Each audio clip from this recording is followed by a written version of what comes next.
entregar ela ao seu esposo.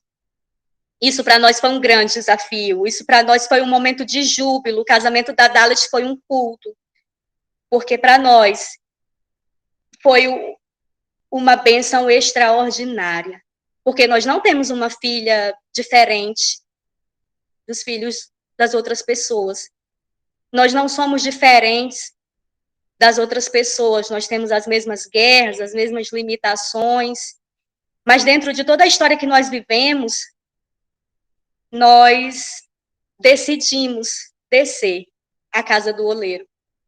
Porque eu e o meu esposo, nós somos diferentes em muitas coisas, mas eu acredito que o que nos uniu, o que fortaleceu o nosso casamento, a nossa família, foi o que nós temos em comum, que é a vontade de servir a Deus, de ser fiel, de descobrir o Senhor, de viver os projetos de Deus.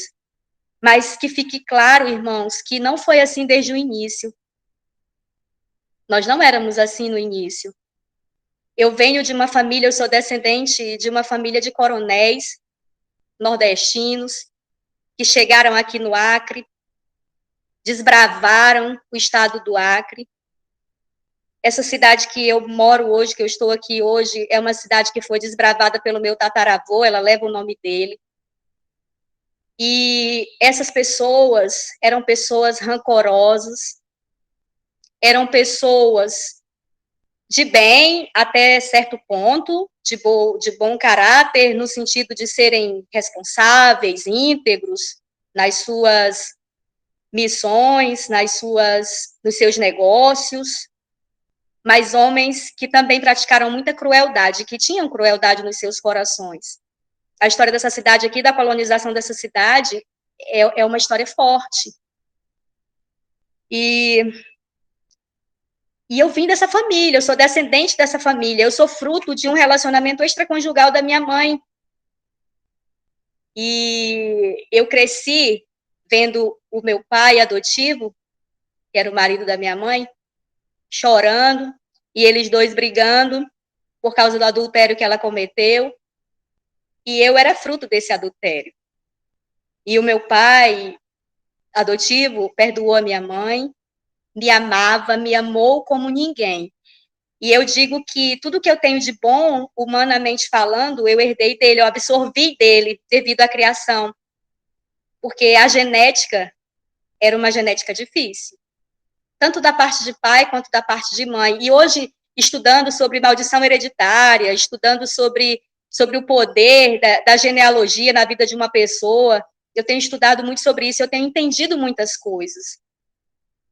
E o que eu quero dizer com isso é que eu não era uma pessoa doce, passiva, tranquila, ponderada. A minha genética é uma genética difícil. Eu estava vendo um dia desses uma pregação do pastor Cláudio Duarte, ele estava falando sobre mulheres hienas que se casam com homens lobos.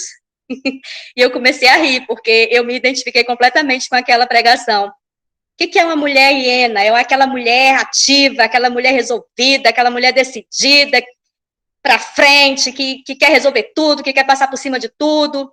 E assim era a minha família. As mulheres da minha família eram assim, com exceção da minha avó, que foi a única pessoa passiva que eu conheci na minha família, que a minha avó era um exemplo de mulher segundo a palavra de Deus, mesmo que não era evangélica, mas era aquela mulher que era um exemplo de uma mulher segundo a palavra de Deus. A forma como ela e o meu avô conduziam a família, o casamento deles era muito linda. Mas os meus tios e a minha mãe não optaram por obedecer, por seguir esse caminho.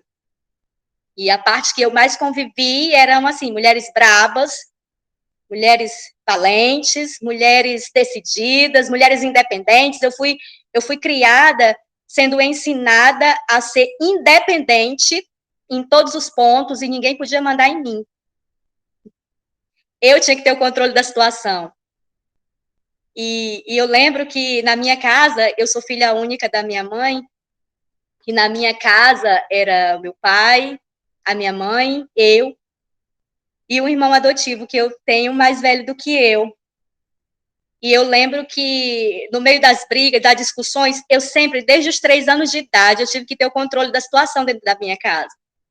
Porque quando meu pai e a minha mãe começavam a brigar, eles se descontrolavam completamente. E eu, aos 3 anos de idade, era quem tinha que apartar essas brigas. E aos 3 anos de idade, eu comecei a apartar as brigas dos meus pais.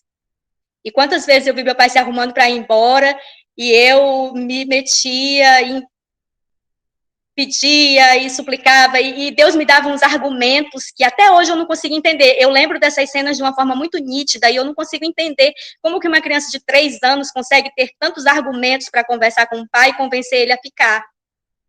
Porque o meu sonho era ter uma família feliz. E eu nunca vi os meus pais serem felizes. E o tempo foi passando, eu vivi momentos terríveis dentro daquele lar. E na minha adolescência, os meus pais ficaram grande parte de tempo separados, e eu sempre tive muita sede de Deus. Eu tinha tanta sede de Deus, que aos 3 anos de idade eu queria que a minha mãe descobrisse quem era Deus, e me falasse quem era Deus. Nós fomos fazer uma experiência de ciências, e eu lembro que ela disse assim, vamos plantar uma semente de milho para você ver como que germina, porque aos 3 anos eu já estava lendo o livro de ciências. Eu já lia com 3 anos de idade, e eu já estava lendo o livro de ciências, e a gente vendo ali sobre a fertilização, sobre a semeadura, como que a semente frutifica, e ela disse, vamos plantar uma semente de milho para você ver como que nasce, como que germina. E eu fui com ela, e quando germinou, eu comecei a perguntar, até que ela não tinha mais respostas, e disse assim, foi Deus que fez. E eu disse, quem é Deus? Aonde ele mora? Eu quero conhecer Deus. Mas ninguém era cristão na minha família. E eu cresci com aquela sede de Deus. Quando eu ia numa missa, nós morávamos numa fazenda muito distante, mas quando eu tinha a oportunidade de ir a uma missa, eu lembro que eu pegava um livrinho da Igreja Católica chamado Cecília, que era um livro de louvores, e eu ficava ali cantando com toda a alma e acompanhando tudo, porque a sede por Deus era muito grande. Mas quando chegou na minha adolescência, os meus pais passaram um bom tempo separados, justamente na época que eu mais precisava deles. Porque a minha infância foi muito boa, eu fui criada com muito afeto, principalmente do meu pai adotivo, aquele homem que era para me odiar. Porque eu fico pensando hoje, como que ele conseguia olhar para o fruto de uma traição e amar como ele me amava. E aquela atitude do meu pai foi o que marcou a minha vida, foi o que semeou coisas boas dentro de mim, aquilo. Todas as vezes que eu tinha o ímpeto de ir para o lado da minha família, da minha genética, eu lembrava do meu pai e da atitude dele comigo, porque eu tive um pai extraordinariamente maravilhoso. E na minha adolescência eles se separaram e eu fiquei ausente desse pai. A minha mãe não deixava ele ir lá em casa e eu fiquei muito sozinha. E Deus foi tão misericordioso comigo que me enviou o meu esposo naquele momento. Aos 14 anos de idade, eu já conhecia o Osiel desde criança, mas aos 14 anos de idade, nos encontramos por acaso, e depois nos reconhecemos, e ele me pediu em casamento. Ele disse, eu quero casar com você. E eu não tinha planos para casar, porque eu queria fazer faculdade, eu queria me casar com 35 anos, esses eram os meus planos. E eu decidi aceitar aquela proposta. Fiquei com medo, fiquei assustada, mas eu falei, tá, eu quero casar. Porque o que eu imaginei, irmãos, eu estou contando isso aqui para vocês entenderem como é que uma história completamente sem futuro, completamente sem saída, porque talvez a história de vocês seja até mais fácil do que a nossa, e vocês estão querendo desistir delas. E eu estou contando isso aqui para vocês para mostrar como que Deus é poderoso, como que Deus pega aquilo que não é para confundir o que é. Como que Deus cria situações e faz do nada, ele traz do nada a existência. E aos 14 anos de idade eu cheguei para o meu pai e para minha mãe e falei, eu quero me casar. E eles ficaram em choque, porque eu estava cursando o penúltimo ano do ensino médio, na melhor escola da minha cidade. A minha mãe sempre se dedicou muito na questão da minha educação. E eu tive o melhor estudo, as melhores escolas sempre. E eu disse, quando eu choquei eles com aquela realidade, eles ficaram assim atônitos, mas a família estava tão bagunçada que eles nem sequer me chamaram para conversar comigo e me explicar o que era um casamento. Então eu me casei para poder estar do lado da pessoa que eu amava, ser feliz e passear muito, porque era o que eu gostava de fazer. E quando eu encontrei o Osiel também gostava de sair, a gente andava muito, e eu falava, pronto, encontrei a pessoa certa, então eu vou ser feliz. Eu quero ser feliz. Em nenhum momento eu pensei em construir uma família e fazer o meu marido feliz. Eu queria ser feliz. Era muito dona de mim, apesar da pouca idade, e muito egocêntrica também. E eu lembro que a gente decidiu casar e o meu pai falou, você não está pronta para casar. Ele é uma pessoa maravilhosa, mas ele não está pronto para ser o seu marido. E eu não ouvi ninguém. Eu falei, quem sabe da minha vida sou eu, aos 14 anos de idade. E eu quero casar. E eu pensava comigo, né? Nada vai poder ser pior do que o que eu vivo aqui em casa. Nada vai poder ser pior do que as brigas do meu pai e da minha mãe. Nada vai poder ser pior do que esse inferno que a gente vive aqui. E casei. E quando o Osiel chegou a mim, quando o pastor Osiel chegou a mim, a proposta dele era assim, foi muito interessante aquilo, eu fico rindo porque eu me achava tão esperta, e olha a proposta dele, quando ele chegou para me pedir em casamento, ele disse assim, eu sou o teu príncipe que tu estava aguardando, eu tenho um castelo pronto, e só está me faltando a princesa, para entrar nesse castelo e eu fazer ela feliz, e a gente ser muito feliz. E eu disse, meu Deus, é tudo que eu espero, porque um adolescente, ele só pensa nisso. O adolescente sonha com o príncipe encantado, com a princesa encantada. E eu entrei e embarquei completamente nessa aventura. E casamos. Só que em nenhum momento eu me preocupava em fazer o Osiel feliz. Eu queria ser feliz. Eu achava que eu ia controlar ele do jeito que a minha mãe controlava o meu pai, apesar de achar ridículo o jeito que a minha mãe fazia. E eu sempre ficava do lado do meu pai nas discussões, mas quando eu me casei, eu comecei a querer fazer a mesma coisa. Só que a situação foi diferente porque, sendo uma mulher hiena, sendo uma mulher decidida, ativa, dominadora, eu me casei com um homem lobo, filho de lobo. Eu fui educada por uma mulher hiena e casei com um homem educado por um lobo. Por que eu estou usando esses termos? É um termo que o pastor Cláudio Duarte usa, que é muito interessante, e ele fala, e a psicologia também diz, que é o tipo de casamento que tem a menor probabilidade de dar certo. Porque são choques de personalidade constantemente.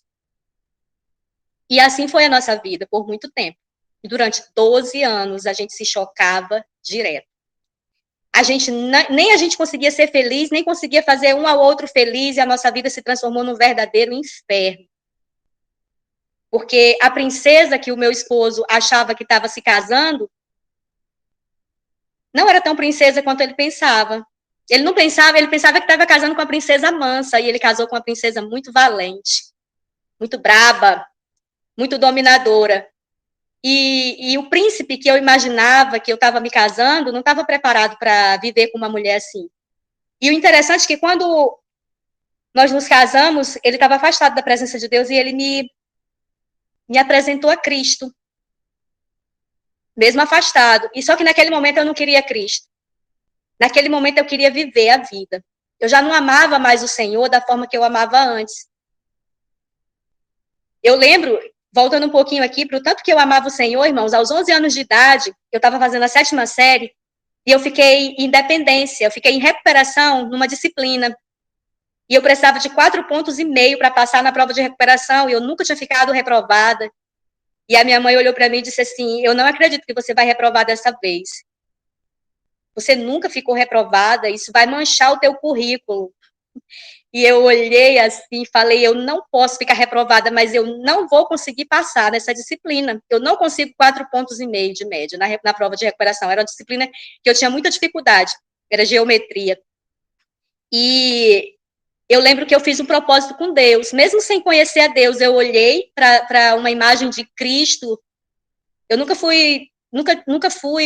venerei santos, mas eu tinha muito respeito por Cristo, pela imagem de Cristo. Eu lembro que eu olhei para uma imagem de Cristo e disse assim, Senhor, se o Senhor me fizer passar nessa disciplina, eu vou rezar 3 terços. E fui embora.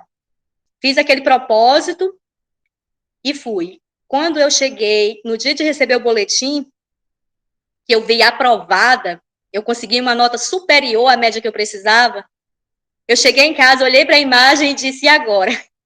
Rezar 3 terços, rezar 1 terço para uma criança de 11 anos já era uma penitência terrível. Imagina rezar 3 terços. E eu não sabia rezar o terço. Eu lembro que eu fui a pé até a casa da minha avó, uma distância razoável, para ela me ensinar a rezar o terço. Eu cheguei em casa e cumpri o que eu tinha prometido, de joelhos. Foi muito cansativo, mas o amor por Deus era tão grande que eu cumpri. Só que quando naquele período que eu me casei, eu já não tinha mais tanto amor por Deus, eu já estava me sentindo atraída pelo mundo. E eu não quis Deus. E o meu esposo falou assim, vamos para a igreja, porque a nossa dificuldade de nos relacionar era tão grande, a gente não se entendia. Todos os dias a gente brigava. A gente não entendia o que o outro falava. Um falava uma coisa, o outro entendia de outra forma. E eu tenho certeza que tem gente aqui que está vivenciando situações parecidas. Parece que o seu cônjuge fala uma coisa e você entende outra. Isso é obra de Satanás. E Deus tem solução para isso. Não é o divórcio a solução para isso. É descer a casa do oleiro. E eu lembro que ele falava assim, vamos para a igreja. E um dia eu fui para a igreja, eu falei, não me pede para ir lá para frente aceitar Jesus, porque eu não vou. E ele falava, você tem que ir, a gente tem que ir. Ele queria que eu fosse para a igreja, mas ele não estava decidido a ir. E eu lembro que um dia, no meio daquele inferno, nós nos juntamos antes de nos casar, porque a gente viu que ia ser muito difícil os meus pais consentirem o casamento, e eu tomei a decisão de me juntar a ele. Mas mesmo com aquela pouca idade, ele olhou para minha cara e disse assim, olha, eu nunca mais me caso, que pena, eu queria tanto casar com você, na igreja, bonitinho, e é uma pena. Aí eu disse, como assim? Aí ele disse, nós já estamos casados. Eu disse, nós não estamos casados. E todo mundo dizia para mim, ele vai te usar e vai te jogar fora, como ele já fez com tantas. Ele nunca vai casar com você. E eu ouvia aquilo e pensava, mas não vai mesmo. E eu lembro que um dia eu disse para ele, eu vou te dar 6 meses. Se você não casar comigo, eu vou embora. Eu vou embora do estado, eu vou viver minha vida, vou estudar, eu não vou viver com você junta. E mesmo não sendo crente, eu tinha certeza que aquilo ali estava errado. Não é que eu conhecia a palavra de Deus, é que eu não me sentia bem, moralmente, com aquela situação. E ele olhou assim para minha cara, quando faltou 3 meses para concluir o prazo, eu disse para ele, faltam 3 meses. Decida-se, porque depois que vencer o prazo, se você não se decidir, eu vou embora. E eu lembro que ele casou forçado, porque ele não queria que eu fosse embora, mas ele não queria casar. E no dia do nosso casamento foi o pior dia da minha vida, porque a gente casou, a gente foi para o fórum, e eu cheia de sonhos, e ele voltou para casa me odiando, porque eu tinha obrigado ele a se casar comigo, e eu não tinha obrigado ele a se casar comigo, eu só tinha dito para ele fazer uma escolha. Enfim, eu pensava que a situação ia se resolver, e a situação piorou. E durante 12 anos, irmãos, nós vivemos essa história de brigas, de tormentos. Tudo que eu vivi na minha vida, para resumir, porque eu sei que os irmãos não têm a noite toda, tudo que eu vivi na minha vida, eu digo que eu vivi a experiência de 12 anos de um recruta de quartel. Foram situações muito difíceis. Mas não é porque o pastor Osiel era o bicho do pântano, não.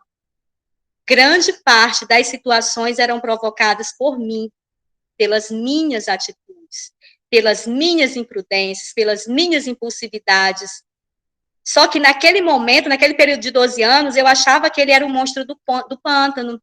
Eu achava que ele era uma pessoa completamente impossível de conviver. E o interessante é que todas as pessoas falavam a mesma coisa para mim.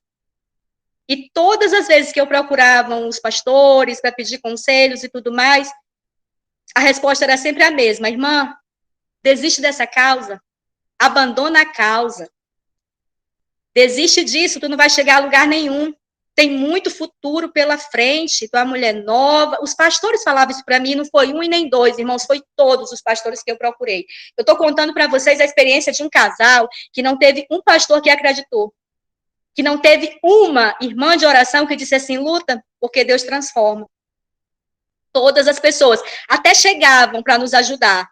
Até quando viam a nossa história, chegavam interessados em nos ajudar. Mas quando percebiam, de fato, como era difícil, a palavra era só uma: desiste, não vai dar certo. E no meio desse percurso, desses 12 anos, eu tentei suicídio, eu não cheguei a praticar a tentativa de suicídio, mas eu programei tudo para fazer. Eu lembro de um momento em que eu estava tão desesperada que eu já tinha tentado de tudo, o problema todo, como nós lemos aqui na palavra. Ou melhor, nós não lemos ainda, mas está escrito em Jeremias, capítulo 17, versículo 5. Diz assim, ó: assim diz o Senhor, maldito é o homem que confia nas suas próprias forças e na capacidade humana, afastando seu coração do Senhor. E os 12 anos da minha vida foram extremamente frustrantes, porque eu estava respaldada nesse versículo aqui. E eu estava vivendo uma vida maldita, porque eu estava querendo resolver toda a situação da minha vida, da minha família, com as minhas próprias forças, segundo as minhas próprias convicções, do meu jeito. Eu queria convencer a Deus que tinha que ser do meu jeito. Eu olhava para as instruções da palavra de Deus, como uma mulher de Deus deve se portar, e eu fechava a Bíblia. E às vezes eu dizia: Senhor, eu nunca vou conseguir fazer isso. Não me peça o que eu não sou capaz de fazer. Eu posso ser salva sem isso. Vamos para frente. E procurava, e eu pensava assim: eu vou procurar aqui os pontos da Bíblia que eu vou conseguir colocar em prática, porque esse aqui, com relação ao casamento, está fora de cogitação. Porque, para mim, ser submissa ao meu esposo era uma questão de humilhação. Eu me sentia subalterna. Para mim, essa palavra submissa, eu tinha aversão a essa palavra. Eu me sentia pisada. E eu tinha que ter a minha independência em todos os pontos, e ele que tinha que se submeter a mim, no final das contas. E eu lembro que, em um desses momentos de muito desespero, eu fiz uma oração. Eu olhei para a Dalit, eu programei tudo, e eu falei: hoje eu vou me matar, porque eu não consigo mais. E o Osiel não aceitava a separação. Ele falava: não, nós não casamos para separar. Deus vai nos dar vitória. Deus vai agir na nossa vida. E eu dizia: Deus, como que Deus vai agir na nossa vida? Vamos separar, porque senão a gente vai acabar se matando. É muito mais fácil a gente separar do que a gente se matar. Ou eu vou virar uma assassina, ou você vai virar um assassino. E o que vai ser de nós se a gente se separar? Todo mundo vai viver bem, você vive a sua vida, eu vivo a minha, todos os casais se separam, e eu já era crente, irmãs, eu era crente, irmã do círculo de oração. E olha os argumentos da irmã do círculo de oração para um esposo que precisava de libertação. A gente vai poder viver tranquilamente. Todo mundo se divorcia. Nós não vamos ser o primeiro casal a se divorciar. Você vive a sua vida, eu vivo a minha. A nossa incompatibilidade de gênios é muito séria. Por causa da incompatibilidade de gênios, o Osiel não conseguia ser fiel a mim. E eu sofri inúmeras traições. Consecutivas. E às vezes meu marido saía para a rua e eu tinha certeza que se ele achasse alguma mulher interessante, ele nem precisava conhecer. E às vezes nem precisava ser tão interessante assim. E aquilo me chocava mais ainda. Nós moramos nessa cidade que eu estou durante muito tempo. É uma cidade muito pequena, onde todo mundo se conhece. E o meu esposo andava com as amantes claramente, assim, na luz do dia, para todo mundo ver. Andava como se fosse um homem solteiro. E eu lembro que eu passava pelas ruas de cabeça baixa, todo mundo me conhece. É uma cidade onde a maioria do povo é família. E eu lembro que eu andava de cabeça baixa, e eu olhava para as pessoas, e eu via o olhar de pena delas para mim. Coitadinha dela, coitadinha dela. Eu escutava aquelas palavras, e alguns chegavam para mim e diziam assim: como é que você suporta isso? Como é que você suporta isso? Teu marido te faz de gato e sapato. Mas ninguém sabia que nos bastidores eu não tinha toda a sabedoria que eu precisava ter. Ninguém sabia que quando ele chegava em casa, eu ia para cima, queria bater, queria atacar, queria agredir, queria matar. E por isso Deus não dava a minha bênção. E as pessoas não entendiam. Você vive na igreja orando, você tem um perfil tão admirável, por que ele faz isso? E eu dizia: não sei, não sei. Porque eu não queria reconhecer que grande parte da culpa era minha. Irmãos, o egocentrismo do ser humano é tão forte que eu só consegui reconhecer a minha culpa depois que o Senhor restaurou o nosso casamento.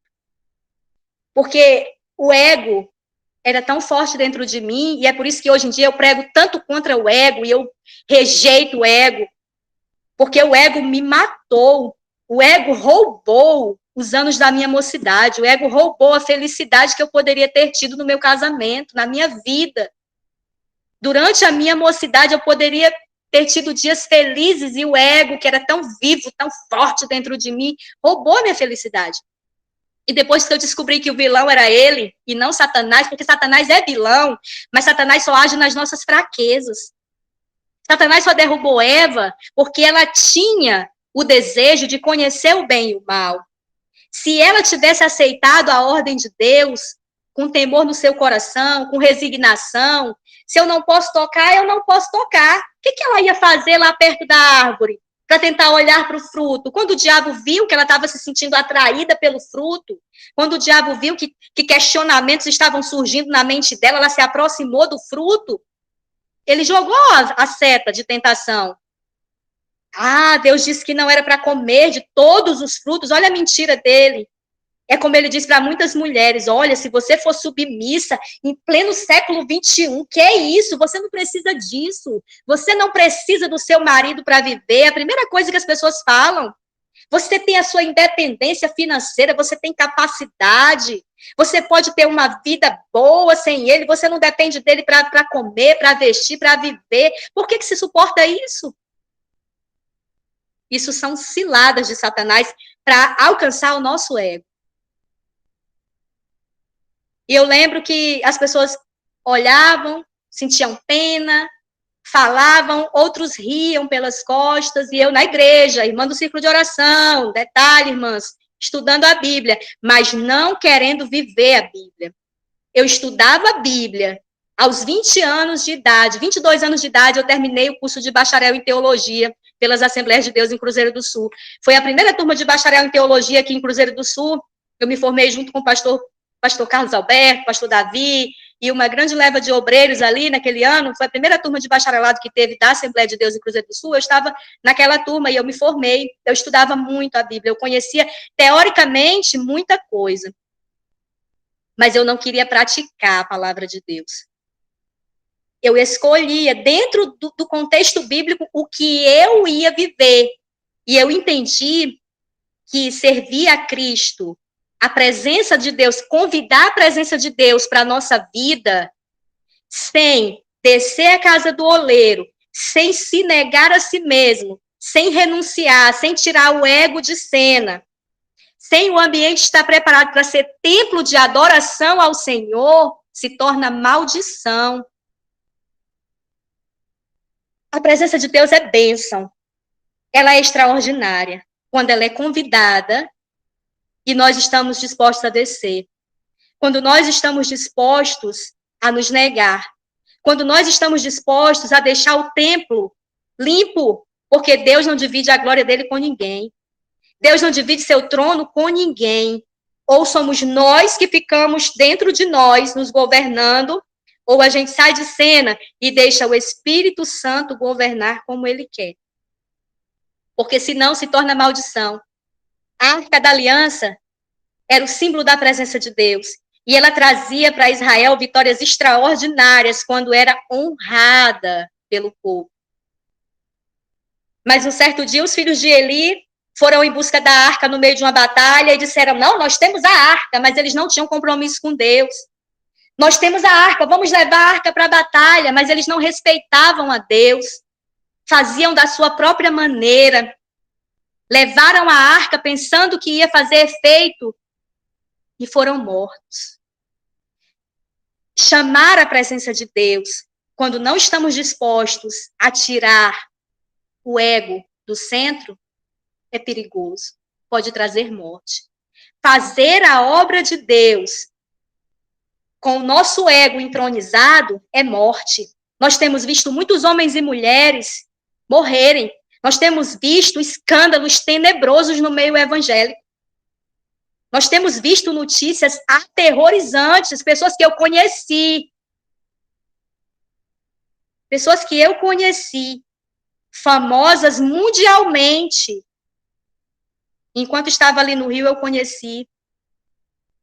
E tragédias inimagináveis aconteceram. Foram destruídos, não só fisicamente, mas a glória do Senhor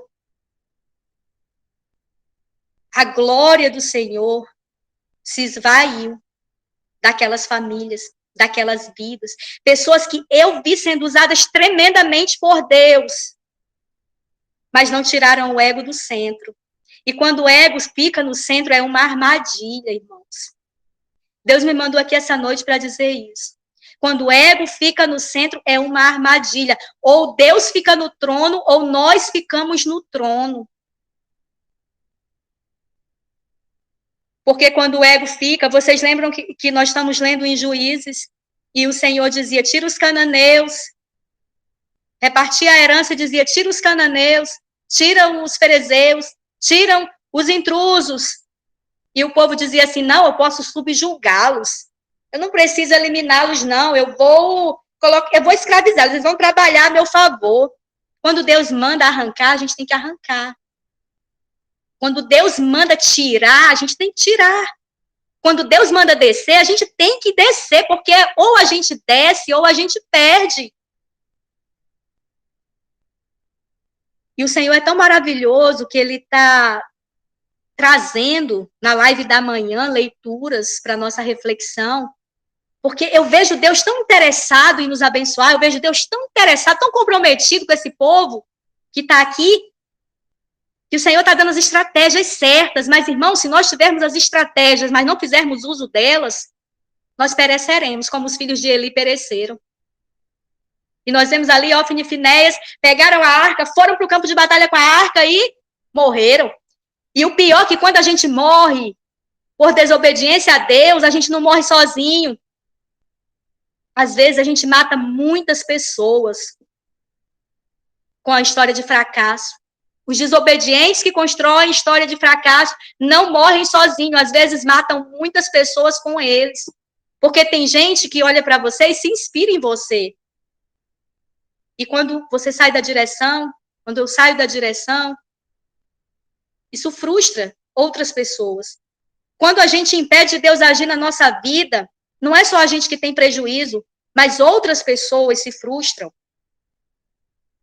com aquilo que acontece na nossa vida. E o peso da responsabilidade é muito grande, irmãos. Porque diante de Deus nós iremos prestar contas um dia. Muitos estão se esquecendo que existe uma eternidade. Que a eternidade não é aqui. Muitos estão priorizando tanto essa vida, o dia a dia, as coisas terrenas, as coisas materiais, o ego, porque eu não posso ser humilhado, porque eu não posso. A psicologia diz que nós temos que ser o ator principal da nossa história. Mas eu digo, a palavra de Deus diz, respaldado na palavra de Deus, eu digo que o ator principal da nossa história é Cristo. O protagonista da nossa história não somos nós, o protagonista da nossa história é Cristo. E a gente precisa ficar nos bastidores para que a presença do Senhor venha protagonizar a nossa vida, a nossa história. Deus tem histórias extraordinárias para cada um de nós. Mas se nós não sairmos de cena, se nós não negarmos a nós mesmos, se nós não nos dispormos das nossas convicções, nós não chegaremos a lugar algum. Os nossos irmãos que fraquejaram na fé, e eu estou falando de pessoas de hoje, da atualidade, das pessoas de outrora, dos personagens bíblicos, não é porque eram fracos, é porque decidiram não tirar o ego do centro, não atentaram para a palavra. Ofni e Finés foram criados por um sacerdote, filhos de um sacerdote, sendo instruídos. Foram criados junto com Samuel. Samuel nem era filho, mas prestou atenção às instruções. Ofni e Finéias eram filhos, eram herdeiros do sacerdócio, mas ignoraram completamente. Tem muita gente que acha que pode servir a Deus do seu jeito. E esses dias eu estava vendo uma irmã trazendo uma reflexão. Se Deus recebesse qualquer oferta, ele não tinha rejeitado a de Caim. Se Deus recebesse sacrifício de qualquer maneira, ele não tinha rejeitado o sacrifício de Caim. Se Deus recebesse o sacrifício, a oferta sem santificação, os sacerdotes não eram fulminados quando entravam no lugar santíssimo. Nós sabemos que para entrar no lugar santíssimo necessitava de uma purificação, de dias. Porque se tivesse alguma coisa que impedisse, a presença de Deus, não é que a presença de Deus não descia. Hoje a presença de Deus não desce, mas naquele tempo fulminava, quando a glória de Deus descia, fulminava o sacerdote. E muitos pensam que, porque estamos no tempo da graça, hoje não precisamos de tanto temor. E é muito pelo contrário, exatamente porque estamos no tempo da graça, que temos acesso a essa graça maravilhosa, que mesmo sem merecermos, fomos alcançados pelo sacrifício de Cristo.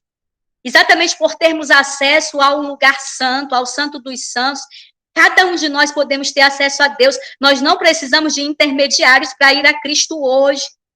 Muita gente está querendo um intercessor, e é muito bom ter um intercessor. Eu lembro que o meu sonho era ter uma mãe de oração. Como eu queria que a minha mãe fosse uma mulher de oração para interceder por mim. Mas assim como muitos querem um intercessor para viver vida regalada. E eu lembro que eu olhava as pessoas que tinham mães de oração, viviam do jeito que queriam e eram abençoados. Eu achava que eram abençoados. Eu olhava assim, superficialmente, e dizia, poxa vida, se eu tivesse uma mãe de oração. Como eu não tenho uma mãe de oração, eu tenho que pagar preço. Como eu não tenho uma mãe de oração, eu tenho que renunciar. E eu pensava que quem tinha uma mãe de oração não precisava renunciar, podia ser abençoado, porque quando a coisa apertava, era só socorrer. Mamãe, ore por mim. E Deus nunca me deu uma mãe de oração. Pelo contrário, eu tenho uma mãe que eu estou pagando o preço pela alma dela hoje, pela salvação dela, porque eu não aceito que a minha mãe vá para o inferno. Eu não aceito que as pessoas que eu amo sejam tragadas por Satanás.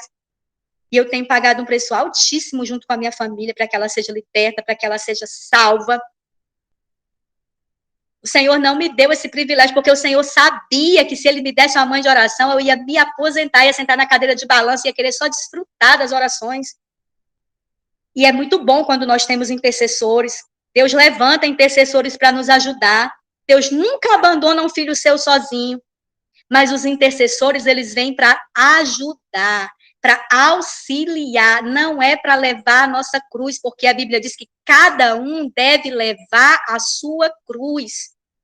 Primeiro a gente tem que negar-se a si mesmo, porque se não nos negarmos, o peso da cruz vai ficar insuportável. A gente só suporta a cruz quando a gente decide renunciar, quando a gente decide se negar. A cruz se torna leve, o Senhor diz que o fardo dele é leve. Porque quando a gente sai de cena, ele carrega por nós.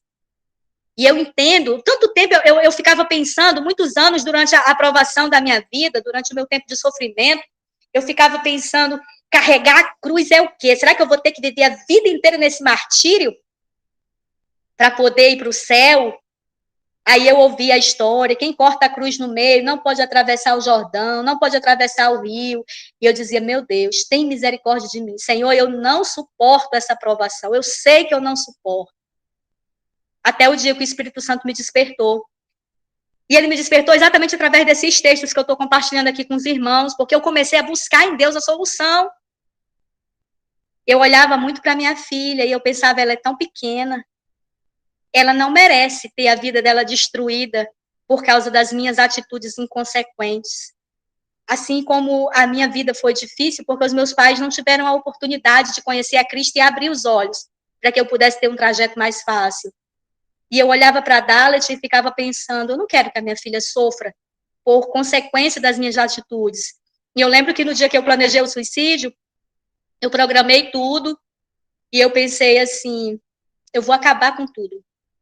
Porque eu não consigo mudar, o meu esposo não muda, e eu vou me matar. E eu lembro que eu disse, antes de me matar, eu vou fazer a última oração. E eu lembro que eu dobrei os meus joelhos, eu estava sozinha num sítio, sozinha com a Dalet, era madrugada, numa casa velha de madeira, uma menina que pensava que ia ter 10 empregados ao seu dispor. E o Senhor levou ao extremo para mostrar que eu não sou nada, mas Ele é que é tudo na minha vida. E eu lembro que naquela casinha, nós tínhamos perdido tudo, passamos por uma situação muito difícil financeiramente. Nós sempre trabalhamos muito, eu e meu esposo sempre trabalhamos muito. E sempre nos preocupamos em nos manter, em não pedir, não precisar da ajuda de ninguém. Mas tudo que a gente fazia dava errado, porque o nosso lar era uma desgraça. Tudo que nós fazíamos dava errado, a gente trabalhava e não rendia nada, porque a nossa desunião era muito grande. Cada um queria ter mais razão, cada um queria ser estar no trono, e Deus ficava onde? E Deus ficava onde na nossa família? Deus não tinha espaço na nossa família. E lembrando, eu era uma irmã do círculo de oração. E eu lembro que quando eu dobrei meu joelho ali, eu falei com Deus. Eu olhei para a Dalet dormindo e eu disse, Senhor, tem misericórdia da minha vida. Eu não aguento mais. Essa menina está aqui tão pequena, indefesa. Quem vai cuidar dela se eu for embora? Porque a minha mãe, ao invés de amar a neta, sentia ciúmes da neta. Ela achava que a neta tinha roubado a filha dela. E eu ficava assim, quem vai cuidar dela? E a Dalet era uma filha, sempre foi uma filha maravilhosa, para a glória de Deus, obediente, temente a Deus. Eu sempre fiz questão de, eu e meu esposo sempre fizemos questão de ensiná-la do caminho do Senhor. Eu lembro quando ela nasceu, meu esposo não era um homem firme na fé, mas ele disse assim, minha filha, vamos consagrar ela a Deus? Do nada, ele olhou para mim e disse, vamos consagrar ela a Deus? E eu disse, vamos. Sem saber o que estávamos fazendo, estávamos fazendo a maior escolha para a vida da nossa filha, a melhor escolha. A melhor decisão nós estávamos tomando naquele momento. E eu disse, vamos. E ele disse, não importa o que ela vai ser o que Deus quiser que ela seja. E eu disse, amém. Nós consagramos ela ao Senhor. E naquele momento daquela oração, eu disse assim, o que vai ser dela, Senhor? Tem misericórdia de mim.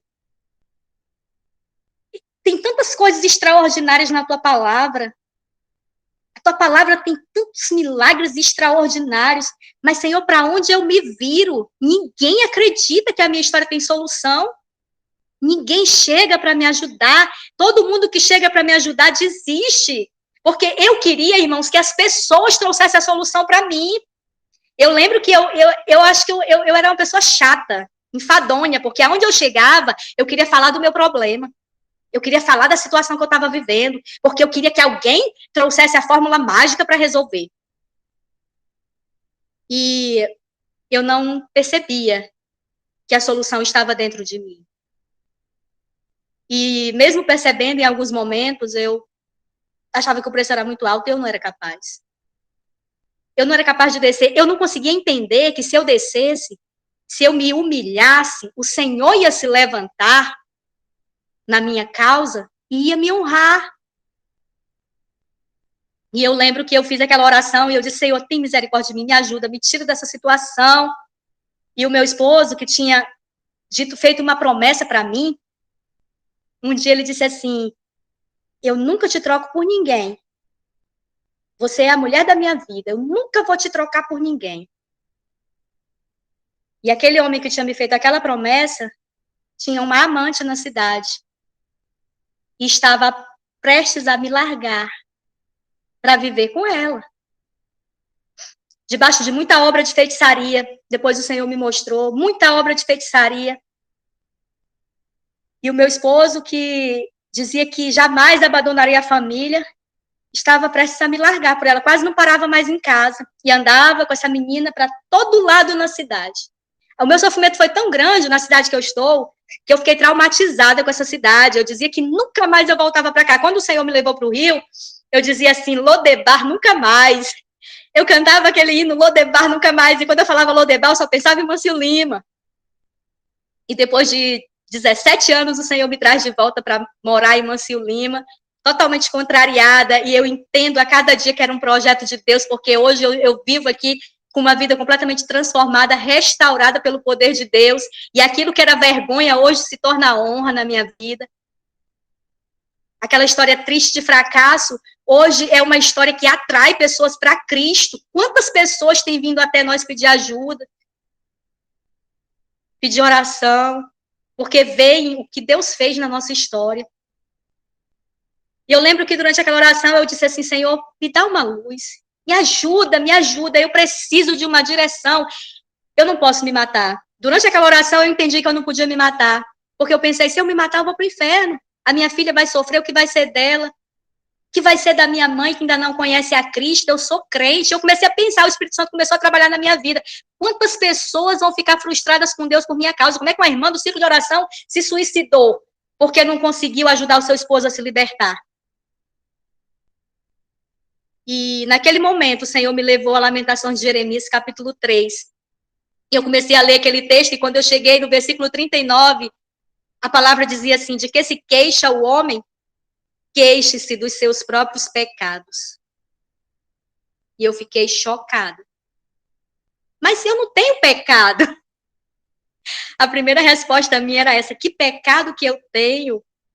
Uma mulher íntegra, honesta, respeita o seu marido, sempre fui muito conservadora dos princípios morais, sempre procurei manter a minha vida, desde que eu me converti a Cristo, que eu procuro manter a minha vida de forma íntegra, para que ninguém viesse me apontar o dedo. E eu fiquei pensando, que pecado? Qual era o meu pecado? Eu não tinha pecado?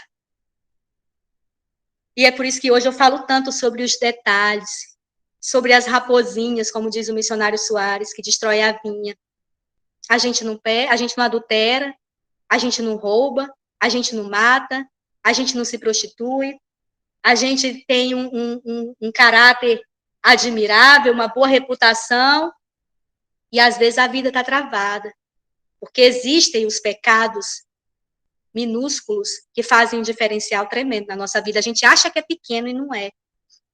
E meu maior pecado naquele momento era o ego, que era tão grande que eu não conseguia me desfazer dele. E eu me lembro que naquela mesma noite que eu tive esse encontro com o Senhor, e detalhe, irmãos, naquele tempo não existia profetas. Você não ouvia a voz de Deus através de profecias.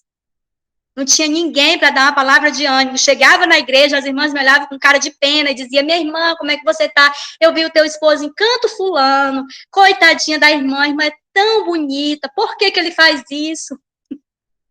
E era o que eu mais ouvia. Irmã, por que ele faz isso? Eu dizia, não sei, irmã. E durante aquela noite, aquela madrugada, quando o Espírito Santo trabalhava no meu coração, meu esposo chegou em casa às 5 da manhã. Eu lembro que ele chegou às 5 da manhã. Quando ele chegava, irmãos, se eu pudesse, eu tinha um chicote com ponta de osso para dar nele. Quando ele chegava, eu estava irada. Partia para cima, agredia. Meu Deus do céu. Pensa uma pessoa imprudente.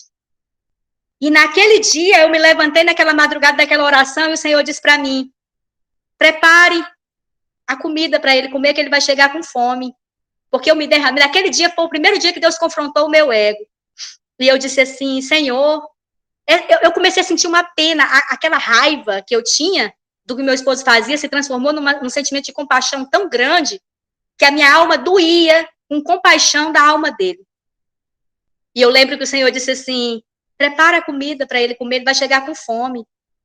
E eu disse, meu Deus, mas Senhor, essa hora da madrugada eu vou fazer comida para ele comer, sendo que ele não está trabalhando, ele está na rua, ele está me traindo. E o Senhor disse, vai, filha, prepara a comida para ele comer. E o Senhor começou a palestrar no meu coração uma misericórdia tão grande, um sentimento tão grande de compaixão, que eu fui lá e preparei a comida de madrugada, sozinha naquela casa de madeira, no meio do nada, sem vizinhos por perto, uma menina mimada, criada, preparada para ser gente grande, e diante de uma situação dessa, irmão, aquilo era uma tortura muito grande para mim. E eu lembro que eu preparei o alimento, deixei tudo no ponto, do jeito que ele gostava. Foi a primeira vez que eu fiz isso. Eu lembro que uma vez, quando eu era recém-casada, uma irmã no círculo de oração pregou isso para mim. Aliás, pregou para as irmãs, né? Disse assim, irmã, você que tem o seu esposo que não é fiel, você que tem o seu esposo que sai para beber, que sai para se prostituir, que trai você, você quer amansar esse cabra? Eu lembro que ela falou desse jeito, você quer amansar esse cabra? Você quer transformar ele num homem de Deus? Você, quando ele chegar em casa, você já receba ele perfumada, com a toalha na mão, e diga, tome, meu filho, a sua toalha, vá para o banheiro, que a sua comidinha já está preparada. E eu pensei comigo, nunca que eu vou fazer um negócio desse, é mais fácil receber ele com uma faca do que receber com a toalha na mão. O ego era muito grande. E aí eu lembro que nesse dia eu preparei a comida dele. Eu deixei a toalha separada, eu deixei a roupa separada. E ele chegou em casa às 5 horas da manhã. Chegou e começou a colocar umas músicas para ouvir. E eu disse, meu Deus. Só que ao invés de ódio, eu só sentia misericórdia. Só sentia compaixão. Aquele momento ali, Deus estava bem pertinho de me dar a minha vitória. Estava chegando o fim da minha prova.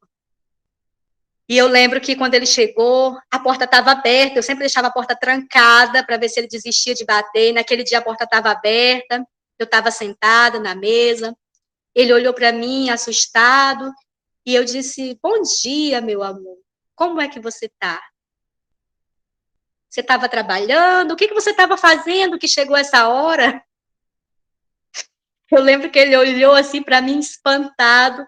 Eu disse, olha, sua comidinha está pronta. Eu preparei uma comida para você porque eu imaginei que você estivesse cansado. De repente, você estava trabalhando e pode ter acontecido algum imprevisto. O que houve? E aí ele ficou desconfiado, pegou a toalha, foi tomar banho.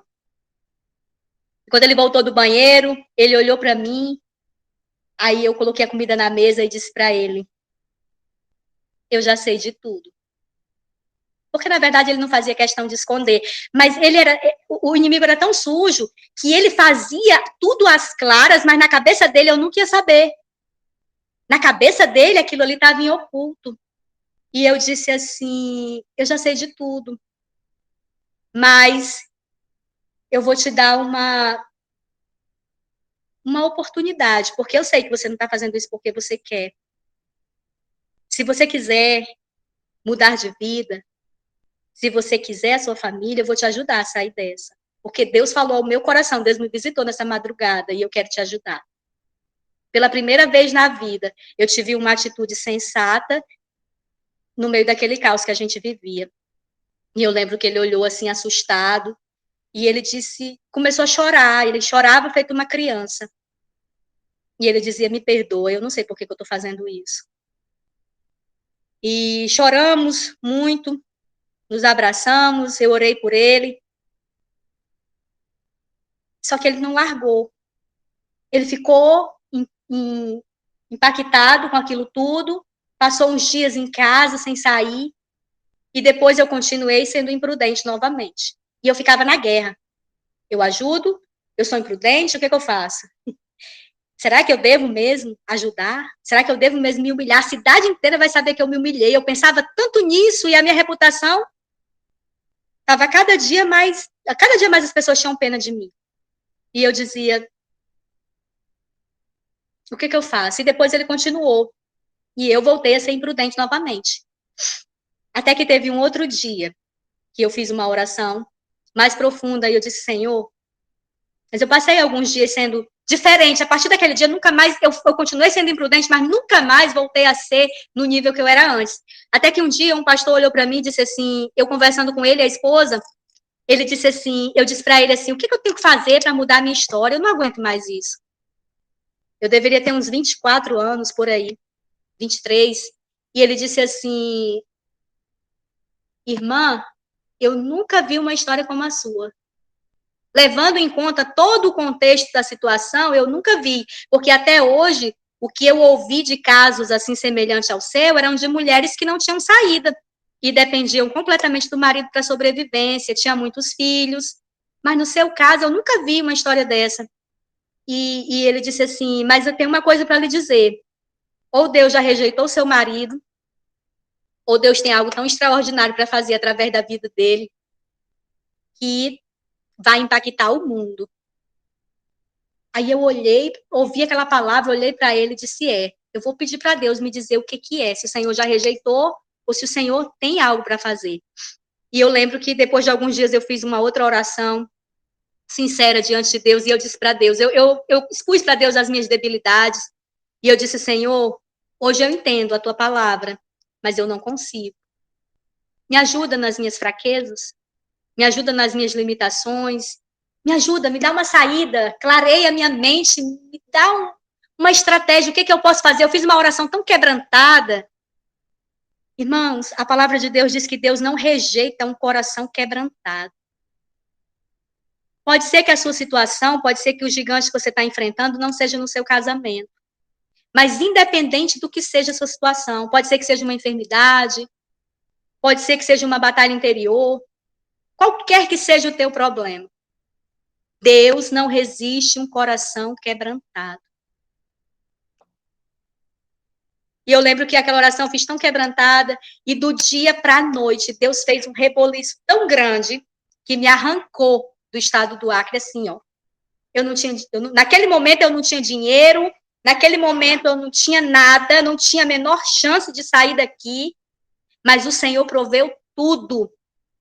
Eu já não tinha mais o meu pai adotivo, mas eu tinha o meu pai biológico, que queria me conhecer, e eu conheci o meu pai biológico aos 23 anos de idade, o Senhor me deu a oportunidade de conhecer ele, ganhar a alma dele para Cristo, é isso que eu fico mais impressionada com Deus. Deus me deu a oportunidade de ganhar os meus 2 pais para Cristo, hoje ele está salvando a vida da minha mãe, libertando, tudo porque eu decidi jogar o meu eu para trás, tirar ele de cena, guerrear contra ele todo dia e deixar Cristo viver em mim. A partir do momento que eu comecei a tomar essa decisão, mesmo diante das minhas fraquezas, eu não mudei do dia para a noite, nem sou perfeita ainda, ainda tem muita coisa a ser consertada e corrigida, todos nós temos os nossos gigantes, todos nós temos as nossas deficiências que precisam ser trabalhadas no dia a dia. Meu esposo diz que quando nós atingimos o grau de perfeição absoluta, o Senhor nos leva para a eternidade, porque a terra já não nos cabe mais. Mas eu lembro que desde o momento que eu tomei essa decisão dentro de mim, a partir de hoje eu não me preocupo mais com o meu ego, eu não me preocupo mais com o que as pessoas dizem, eu quero ver a glória de Deus. E eu lembro que eu fiz essa oração, o Senhor de repente abriu todas as portas e me levou para o estado do Rio de Janeiro. Ali o Senhor me colocou numa situação financeira que eu nunca tinha experimentado antes, e aqui nós estávamos em um período de miséria, de fracasso, faltando até alimento para comer. E detalhe, meu esposo sempre foi um homem trabalhador, um homem guerreiro, inteligentíssimo, que de tudo ele tentava fazer, ele metia a cara e tudo que ele fazia dava errado. A ponto de faltar as nossas necessidades básicas. E quando o Senhor escancarou aquela porta para mim, eu disse, Senhor, eu só vou se o Senhor deixar. Eu quero ir, mas eu só vou se o Senhor deixar eu ir. Eu não quero sair da tua presença, eu não quero sair da tua direção, eu não quero dar um passo fora da tua direção, porque eu sei que se eu der um passo fora da tua direção, eu estou perdida. Se me esforçando para viver na tua presença, a vida já é difícil desse jeito, se eu sair da tua direção, eu estou perdida. E eu lembro que o Senhor escancarou as portas, assim, foi muito lindo o que Deus fez. Eu fui, e lá Deus me proporcionou uma vida que eu nunca imaginei ter. Eu encontrei lá um pai extremamente amoroso, com muito desejo de conhecer a filha, querendo retribuir tudo o que ele não tinha feito a vida inteira. E eu sei que tudo isso era Deus, irmãos. A minha madrasta, a esposa do meu pai, que também foi traída quando a minha mãe me concebeu, me recebeu como uma filha. Eu tive pessoas que tinham tudo para me odiar pelo simples fato de eu ser fruto de um momento de dor na vida deles, que me deram amor, que semearam amor. na minha vida, que semearam compaixão, que semearam misericórdia. E ali eu era tratada como uma princesa. Eu e a minha filha éramos tratadas como princesas. E o Senhor abençoou muito a nossa vida financeira. Eu ganhava uma mesada extraordinária. Eu nunca tive tanto dinheiro livre para gastar. Porque quando você é uma mãe de família, uma dona de casa, você tem tantas responsabilidades para cumprir. E naquele momento, o Senhor me deu um momento de totalmente livre, aonde todo o dinheiro que eu pegava era para eu gastar com o que eu quisesse, eu não tinha um boleto para pagar, porque todas as minhas despesas o meu pai custeava. Os meus irmãos, era aquela coisa, assim, aquele cuidado comigo, e eu chorava, porque eu via que aquilo era Deus, não há como aquilo ali ser natural. E eu comecei a achar aquilo muito bom, e eu dizia, meu Deus, como Deus é maravilhoso, eu achava que Deus tinha resolvido a minha vida ali. Eu dizia, glória a Deus, Deus me tirou do calabouço, Deus me deu vitória. Eu comecei a ficar feliz, porque eu achava, acabou a minha prova. E eu pensava que Deus tinha resolvido a minha prova daquela forma. Eu falei, Deus tirou ele da minha vida, ele nunca vai vir para cá, e a gente vai se divorciar, e eu vou reconstruir a minha vida. Apesar de que eu nunca achei respaldo para o divórcio, para quem tem um chamado para a obra de Deus, como eu sei que eu tenho. E como alguns que aqui estão também têm. Quanto mais forte é o chamado de Deus na nossa vida, mais ele requer de nós. Quanto mais da glória de Deus nós recebemos, mais nós temos que renunciar. Mais nós temos que descer. E nós só vamos experimentar a glória de Deus na proporção que ele quer derramar, à medida que nós descemos. E eu lembro que naquele momento ali eu já tinha começado a fazer uma faculdade. Eu não pensava em ter ninguém, porque eu estava completamente frustrada, e o meu foco naquele momento era Deus, a minha filha e a minha faculdade. E eu pensava, eu vou reconstruir a minha vida, eu vou ser independente, eu vou me realizar profissionalmente, eu ainda sou jovem, ali eu estava com 26 anos, e eu disse, eu boto a minha vida em ordem, vai dar tudo certo. E o meu esposo entrou na olaria de Deus. Meu esposo entrou em consagração, entrou em jejum, porque quando ele descobriu que o Senhor havia intervido na nossa situação, ele se humilhou ao mais profundo que um homem pode se humilhar. Eu nunca vi uma pessoa descer tanto. Enquanto ele descia, o meu ego subia novamente. E eu dizia, agora ele está colhendo o que ele plantou. E eu estou vivendo a glória de Deus. Eu estou vivendo o cuidado de Deus. O Senhor está me recompensando por tudo o que eu passei. E agora ele vai pagar o preço dele. E ele que pague o preço dele, porque ele merece. O Senhor vai me abençoar.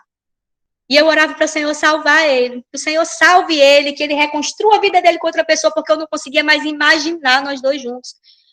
Eu pedia a Deus que reconstruísse a vida dele com outra pessoa, que ele arrumasse alguém e reconstruísse a vida dele.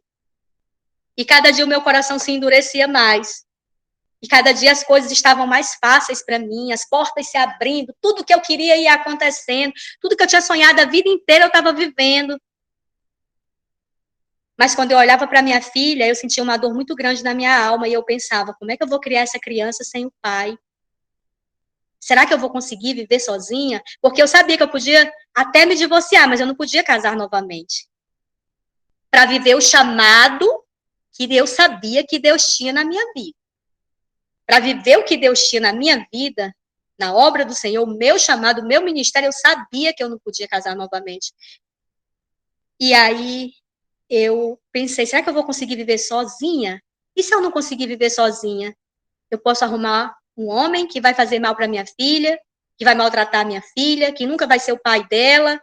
E eu começava a pensar num monte de coisas, mas o meu coração era muito duro, meu coração se endureceu muito, e eu lembro que um dia, e o meu esposo se humilhando, se humilhando, se humilhando, pedindo perdão, tudo que ele pôde fazer para descer, ele fez.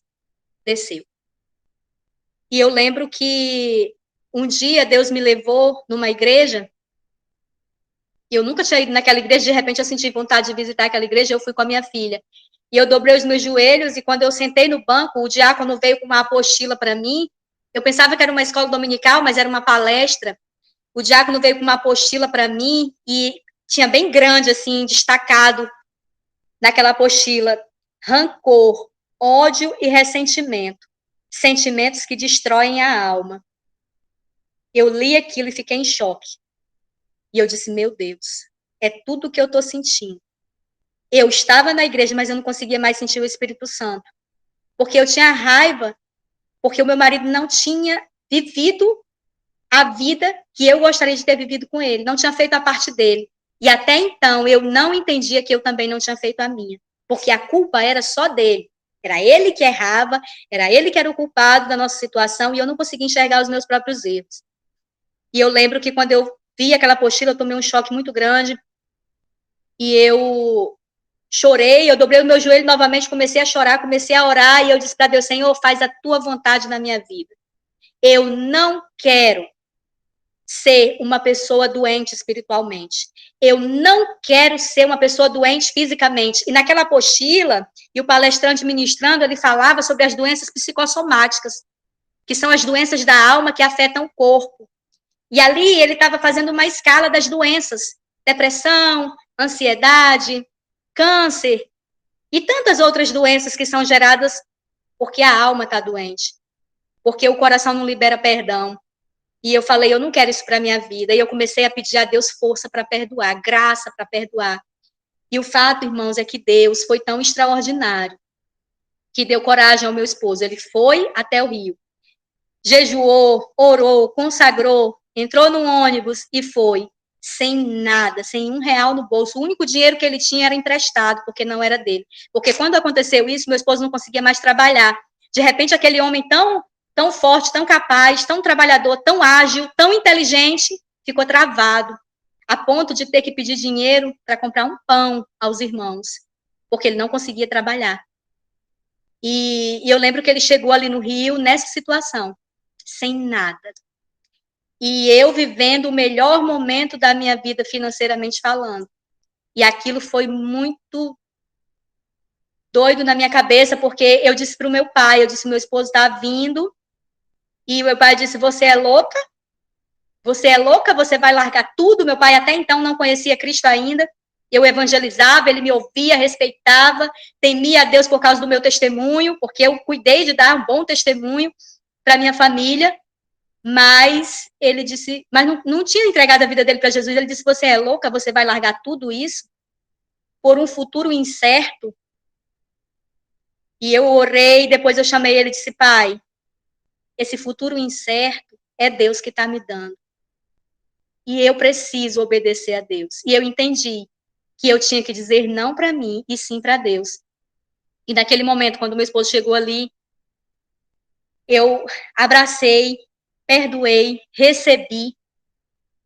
Foram dias difíceis, não, os ajustes levaram tempo para acontecer, mas hoje, quase 20 anos depois, eu entendo que foi a melhor decisão que eu tomei na minha vida.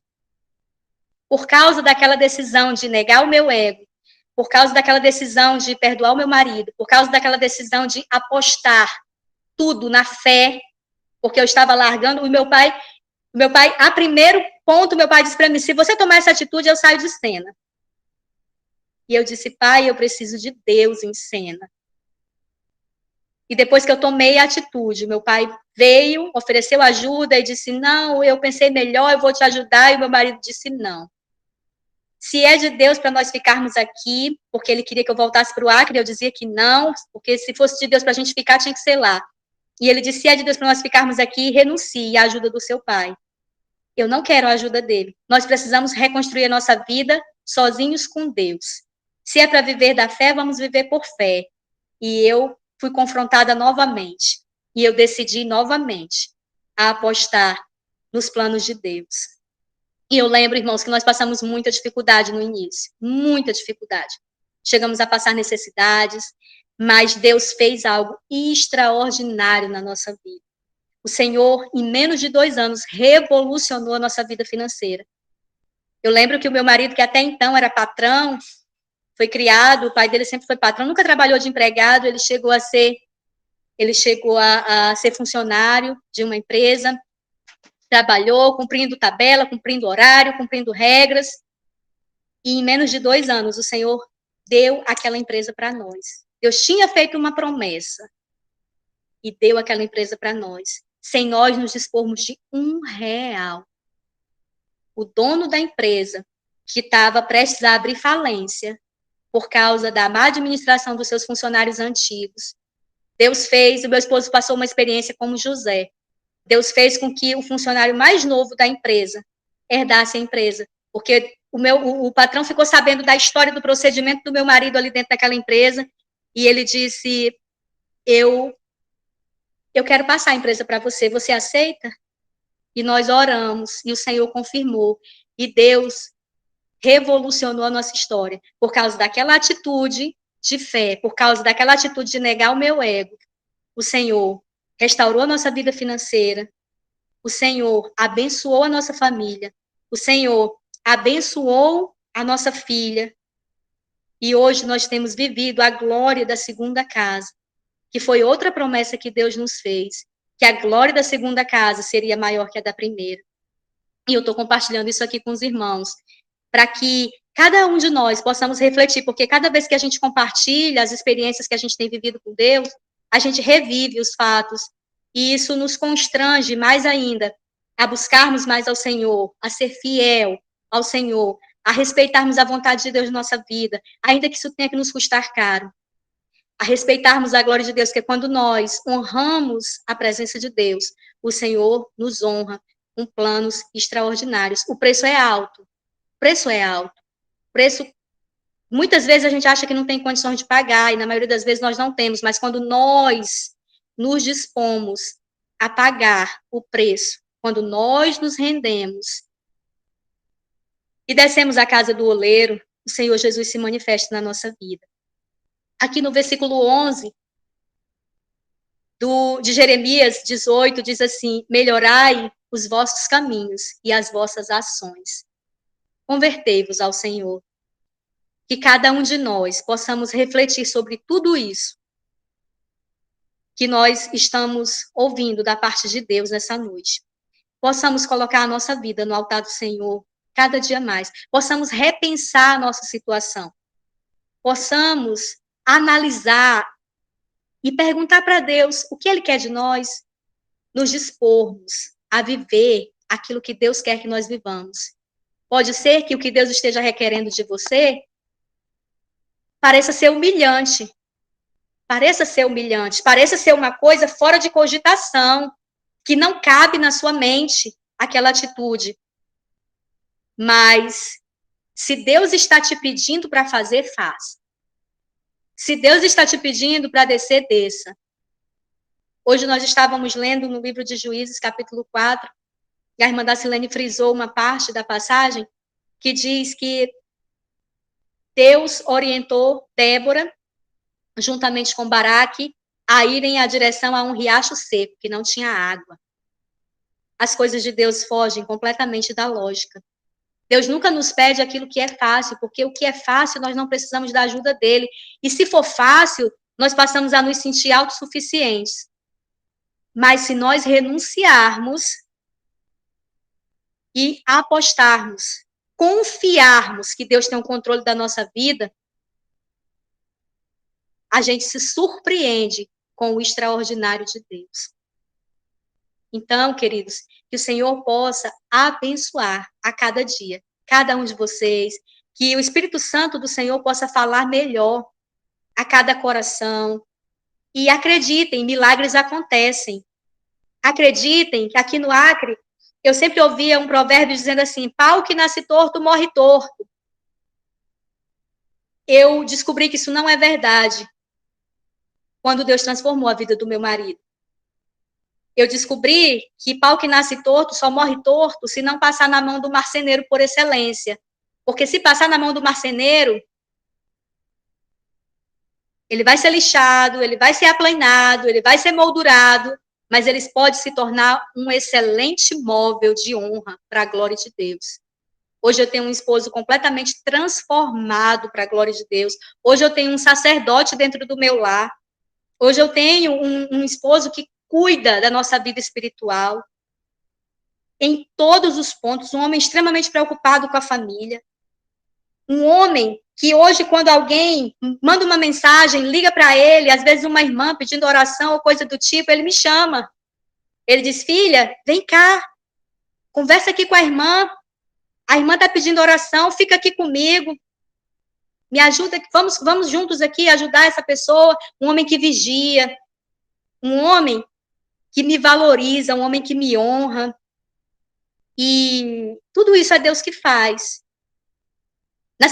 No domingo à noite, houve uma situação e ele se expressou de uma forma que muitos ficaram chocados. Oh, o pastor falou desse jeito, irmãos. Não julgue a forma das pessoas falarem. Cada um tem o seu jeito de ser. E, às vezes, Deus fala de uma forma que choca para acordar alguns que estão dormindo. E o Senhor me deu essa capacidade de discernir, de entender. Tudo que o meu esposo quis dizer naquele dia de domingo era: não adianta palavras. Veja, perceba a verdadeira necessidade do seu cônjuge. Seja parceiro, seja zeloso, seja cuidador, esteja presente. Atenda às necessidades, veja o que realmente importa para aquela pessoa, porque às vezes a gente ama do jeito que a gente quer amar. Ou se a gente vê alguém fazendo, a gente quer fazer. Mas marido e mulher têm que conversar, têm que procurar descobrir qual é a necessidade do seu cônjuge, da pessoa que você ama, você tem que se importar com ela. A maioria dos casamentos naufragam porque cada um cuida de si. Cada um quer cuidar do seu umbigo, o homem vai trabalhar para um lado, a mulher vai trabalhar para o outro, e começa a haver uma disputa, muitas vezes, até mesmo financeiramente. Começa a haver uma disputa, às vezes até ministerialmente, se você não vigiar. O certo é que o lar onde Deus habita prospera. Hoje eu posso testificar que eu tenho um sacerdote dentro do meu lar, um homem que foi transformado para a glória de Deus, e que é motivo de honra para mim e para minha família. Que nós podemos testificar da vida dele como homem de Deus, como um sacerdote. Assim como eu também fui transformada. A minha família foi transformada, foi alcançada pela glória de Deus, e podem ter certeza que não há em nós nada de diferente do que talvez aconteça na sua família, do que talvez você e a sua família sejam. Não tem nada de especial. Nós não temos estrela na nossa testa, como dizia um pregador há algum tempo atrás. Não existe nada de diferente. A única coisa que existe, que nós resolvemos decidir, foi descer a casa do oleiro. Melhorar os nossos caminhos. Melhorar as nossas ações. Obedecer ao Senhor. Colocar Deus como centro de tudo na nossa vida. Deixar o Senhor guiar, o Senhor direcionar a nossa vida. Lutarmos diariamente contra o nosso ego. Para que a glória do Senhor pudesse ser revelada. O horário está avançado. Eu vou finalizar aqui, pedindo aos irmãos que meditem nesses textos que eu deixei aqui para a reflexão dos irmãos, que o Espírito Santo me coube, me incumbiu de deixar aqui para a nossa reflexão. Pense sobre tudo isso, mesmo que a sua história não seja como a minha, mesmo que você não esteja enfrentando um problema no casamento, mas entenda a lição desse testemunho, que é: vencemos quando deixamos Deus reinar na nossa vida. E hoje nós convidamos aqui em casa, todo dia a gente faz isso, convida o Senhor para ser o centro da nossa vida. Que ele seja o trono, que ele esteja no trono, que ele seja o centro. E aí, sabe o que acontece? Muitas turbulências surgem, mas nós vemos a provisão do Senhor. Quando a gente pensa que vai naufragar, o Senhor envia socorro do alto. E tem glorificado o nome dele na nossa vida. Não porque nós somos, mas porque ele é. Não porque nós podemos, mas porque ele pode. E a única coisa que coube a nós, que cabe a nós e que cabe a cada um dos irmãos é: deixa Deus no centro de tudo. Negue-se. E pense sobre isso, sobre tudo isso. E deixe que o nome do Senhor Jesus seja glorificado na vida de cada um de vocês, amém? Para que nós possamos, cheios do Espírito Santo, alcançar outras pessoas para Jesus. Nós estamos chegando no final, irmãos. Cristo está às portas. Muitos não acreditam mais no arrebatamento da igreja, mas Jesus está voltando. É por isso que em todo o tempo a Bíblia diz, não andeis ansiosos, não vos preocupais com o dia de amanhã, basta cada dia o seu mal. Em todo o tempo a Bíblia nos adverte a focar na eternidade. Quando nós verdadeiramente nos negamos e começamos a focar na eternidade, a vida ganha sentido. Os depressivos vencem a depressão. Os ansiosos vencem a ansiedade.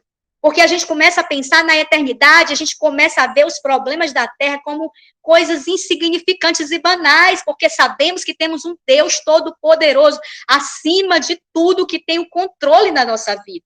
E não adianta Satanás afrontar, não adianta Satanás se levantar, porque ele cai pelo poder do nome de Jesus. Enquanto nós estivermos vivendo debaixo da direção de Deus, enquanto nós estivermos vivendo debaixo da proteção de Deus, enquanto nós estivermos vivendo debaixo da orientação de Deus, enquanto nós estivermos negando o nosso ego, colocando Deus à frente, Deus no trono da nossa vida, a gente vai vencendo, a gente vai rompendo. Enquanto Pedro olhava para Cristo, ele caminhava sobre as águas. Quando ele tirou os olhos do foco e começou a olhar em volta, ele começou a naufragar. E esse é o nosso foco. Olhemos para Cristo. Peçamos a Deus sensibilidade, discernimento espiritual. O que Deus requer de mim, pode ser que confronte todo mundo, mas é o que Deus está requerendo de mim, eu vou fazer. Pode ser que um monte de gente chegue e diga assim, não faz isso, você está errado, não é por aí. Ouça a voz de Deus. Humilhai-vos, pois, debaixo da potente mão de Deus, e ele vos exaltará. Que Deus abençoe a todos, em nome de Jesus. Amém. Eu agradeço a oportunidade, pastor Sandro, missionária Ana. Deus abençoe, missionária Maristela. Glória a Deus, serviu para todo mundo, glória a Jesus. Deus abençoe e nos despede, Sandro. Ore, irmã. Ore, missionária. Finalizando. Aí pra... Pai bondoso e eterno, nós estamos aqui, Senhor, diante da tua presença. Pai. Durante esse tempo, meu Deus, que passamos aqui compartilhando com os teus servos aquilo que o Senhor tem colocado no nosso coração. Obrigada, meu Deus Todo-Poderoso e Santo, que para a honra e a glória do teu precioso nome, cada vida seja alcançada pela tua palavra. Que o teu Santo Espírito possa trazer o entendimento, o discernimento, a compreensão viva, meu Deus, em cada mente, em cada coração. Porque nós sabemos, meu Pai, que de nós mesmos, nós somos completamente limitados. Nós sabemos, meu Pai, que de nós mesmos, nós somos completamente impotentes. Nós não somos capazes nem de te obedecer, Senhor. Nós não somos capazes nem de discernir a tua voz, meu Pai.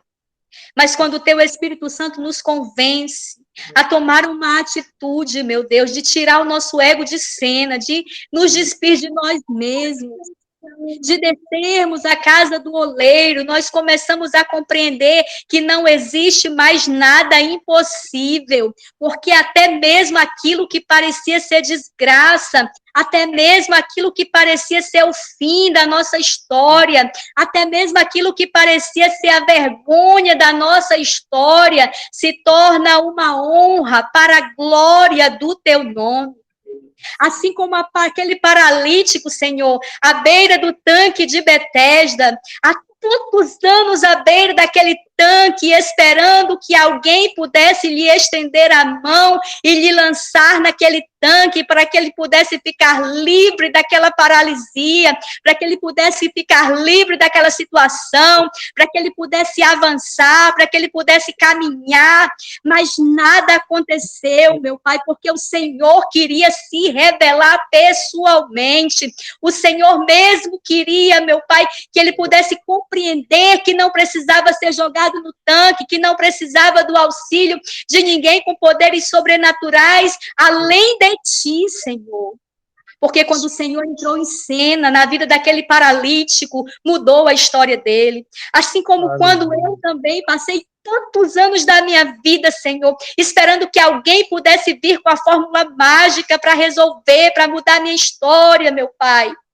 E eu não conseguia compreender que a resposta das minhas orações, que a solução da minha história, meu Pai, estava em eu conseguir descer à casa do oleiro.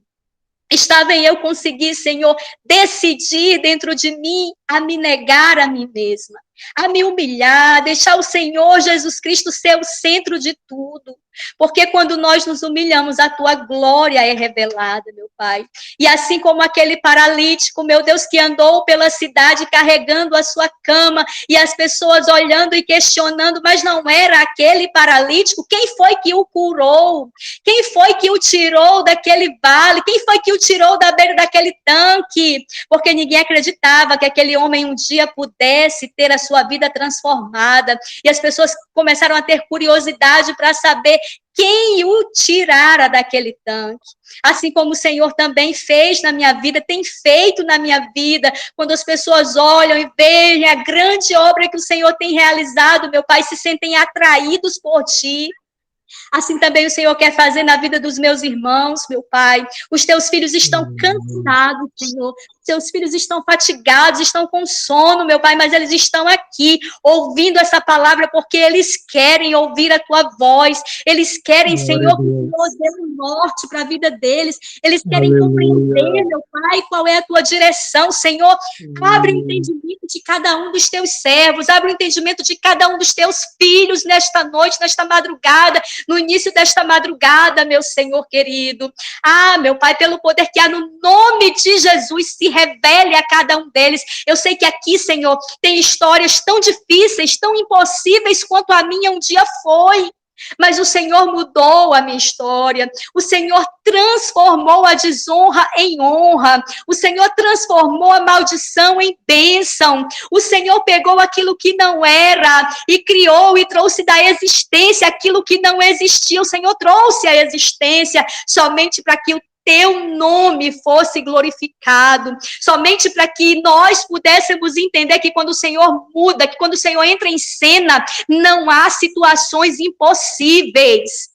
Deus Todo-Poderoso, em nome de Jesus, realiza, Senhor, na vida dos teus servos, Pai, feitos parecidos, feitos semelhantes, meu Pai, aquilo que eles olham e dizem, não tem jeito, aqui já está solucionado, aqui já está fechado, aqui eu já abandonei, aqui eu já guardei, aqui eu já deixei de lado, porque eu sei que esse caminho aqui não vai, aqui eu já desisti, que o Senhor possa revelar a tua verdadeira vontade, a tua verdadeira direção. Eu te peço, Senhor, que ainda essa semana o Senhor dê sinais para os teus filhos. Eu te peço que ainda essa semana o Senhor dê demonstrações no mundo espiritual e também no mundo físico, para que os teus servos possam perceber, meu Pai, a tua ação, para que os teus servos possam perceber, Senhor, a direção, para que os teus filhos possam perceber, Senhor, qual é o rumo que o Senhor está guiando, que o Senhor está dirigindo a vida deles, para que eles vejam a tua glória, o teu sobrenatural sendo operado na vida deles, para que vidas sejam alcançadas através da história deles, para que vidas sejam motivadas através da história deles, para que o ministério de cada um deles possa fluir, para que o ministério de cada um deles possa ser ainda mais frutífero do que já tem sido até hoje, para que a tua glória, Senhor, seja revelada nesta terra, porque o Senhor só precisa de um coração quebrantado, o Senhor só precisa de um coração disposto, o Senhor só precisa de um coração com sede de adorar em espírito e em verdade, o Senhor só precisa de um coração decidido a compreender que suas limitações não os levarão a lugar nenhum, mas quando o Senhor entra em cena, o Senhor faz tudo novo. O Senhor só precisa de corações dispostos a perceber que pela força do braço, que pela capacidade humana é impossível, mas quando o Deus Todo-Poderoso, que criou os céus e a terra, entra em cena e tem espaço liberado para se entronizar e se tornar o guia, orientador e Senhor, como o Senhor deseja ser nas nossas vidas, tudo aquilo que era morte se torna vida. Os problemas que eram insolúveis se tornam pequenos e insignificantes, e a tua glória é revelada, não somente na vida dos teus servos, mas na vida de todos aqueles espectadores que ficaram olhando a história e observando o que o Senhor fez, porque só o Senhor pode fazer. Em nome de Jesus, Pai, guarde no nosso coração tudo que o teu Espírito falou conosco esta noite. Guarde no nosso coração os textos da tua palavra. Dê o discernimento a cada um dos teus filhos, o entendimento, a compreensão, a revelação, Senhor, no mais profundo de intimidade contigo, Senhor. Aqueles que estão no raso, traz ao profundo, meu Pai. E aqueles que já estão caminhando rumo à profundidade da intimidade contigo, continua, Senhor, levando, direcionando, para que o teu nome seja exaltado em todo o tempo, para a honra e glória do teu santo e precioso nome. Eu oro a ti, Senhor, junto com os teus servos, Pai, em nome de Jesus. Dá-nos uma noite de paz na tua presença e que amanhã, Senhor, possamos amanhecer cheios de vigor, cheios de força, que todo cansaço caia por terra, que tanto o cansaço físico quanto o cansaço espiritual caia por terra e que seja uma noite de renovo para as nossas vidas, renovo físico, renovo espiritual, para a honra e a glória do teu nome. Nós oramos a ti, Senhor, em nome de Jesus. Amém, Jesus. Amém, glória a Deus, aleluia. Amém. Glória a Jesus. Deus abençoe e até amanhã em nome de Jesus, amém? Amém.